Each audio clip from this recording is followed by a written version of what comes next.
This week we got another double feature for The Bad Batch, so let's dive right into it. Episode 10, Identity Crisis. We start in a new setting, following a mother and her baby, and we know things aren't going to go well. The cuteness makes it even rougher knowing what's coming. Someone who sees the kid use the Force calls it in. There's a call out for a Class 1 bounty hunter. There was no way this could be anyone except for Cad Bane. I liked all the time away from Tantiss we got this season, exploring the galaxy and seeing the Batch get to live somewhat normal lives even if we knew it was temporary. Asajj's warnings moved us into the end game of the series. The happy days are over, except maybe a bit at the very end so we can walk away from the series, and by extension, the Clone Wars, feeling at least okay about things. Returning to Tantiss, I was anticipating new information, especially with Hemlock walking Emery into the Vault. I was really excited for this scene, and it didn't quite deliver. Emery is introduced to some child prisoners, all with high M counts, and we know from the beginning that a fourth is on the way. Hemlock explains to Emery what we all knew already. This was basically a rehash, which was slightly disappointing. We did get a little bit of new information. Hemlock says that M count can't be directly replicated from the host. This put a dent in my, and many others', theory that Omega is Force sensitive, but I'm not willing to abandon it just yet. I still think Asajj all but said Omega was Force sensitive, and all the prisoners are kids with an existing high M count, not kids they found that happened to take a Palpatine transfusion okay. We knew the kid from the start was gonna be taken. We figured it would be Cad Bane to do it. The effectiveness of the animators in this scene speaks volumes to the quality of animation that we've been getting in these shows. On his way out, Cad Bane throws a handful of money at the guy who called the kid in, and the guy scrambles to pick it up before reflecting on what he had just done. This was a great moment with a ton of emotion even for a weird-looking alien animated character. Back on Tantiss, we know Emery is starting to wake up. Prisoner SP-32 was eyeing the door and tries to make a break for it. I initially wished the kid had gotten a bit further, but in retrospect, I'm glad he didn't. He's not a former Padawan, not that we know of. He's just a kid facing impossible odds. I do think it would have been more powerful when he said SP-32 wasn't his name, that he was the one to give his name and humanizing himself to Emery. We do ultimately get this result with another prisoner giving the kid's name, but I still think it would have been stronger if the kid himself gave his name to Emery, so she could see him as a person. At this point in the series, Nala Se is supposed to be a sympathetic character. I don't buy it. She let things get to this point, the point of no return.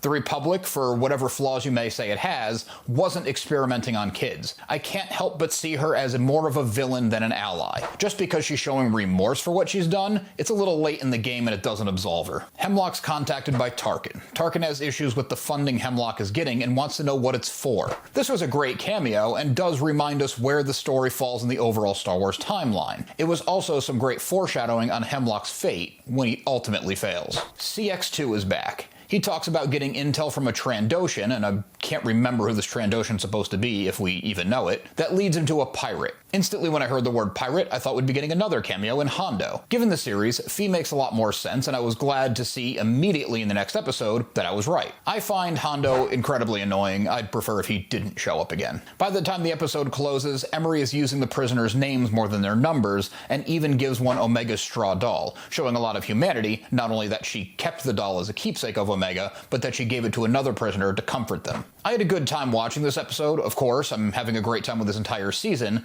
but I am glad we got two this week. We didn't really get anything new. Jumping right into episode 11, Point of No Return, I had a feeling this would topple The Harbinger as the most aptly named episode of the season. We start with Phee. No surprises, I just said. CX-2 sneaks onto her ship and downloads her flight logs, locating Pabu. Another episode that starts with a sinking feeling in all of our guts. Every time we get the establishing shot of the island on Pabu, I feel like it intentionally mirrors Tantiss. Hunter's taking Asajj's warning seriously. The Bad Batch is packing up and leaving Pabu, but it's a little too late. Omega leaves her stuffed animal, which symbolizes her childhood, and a keepsake of Tech behind. Pabu was the only place the Batch could really call home. I do not want CX-2 to be Tech. This gave me the sinking feeling that it was going to be. I figured right away that CX-2 would find his old goggles and some internal conflict would follow. So far, I'm happy to be wrong on that count, but we're not out of the woods on it yet. As CX-2 sneaks onto Pabu, he hides his ship in what looks to be the exact same cave that Ventress used. No one monitoring the Marauder sensors and leaving this known security flaw exposed seems like an oversight on the part of an elite commando unit.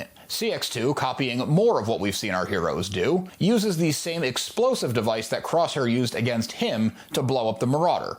Wrecker takes the brunt of the explosion to save Gonky. It was a small thing, but it says a lot about his character. The Bad Batch get hurt to save a broken droid as they face adversaries that are literally kidnapping and experimenting on children. We briefly catch up with the teenage clones from the second episode. The writing team's doing a great job showing these side characters and cameos without taking away from the main plot. We've seen so many years seeing the approaching LAAT gunships as good guys. Having them represented as the bad guys now was a great juxtaposition.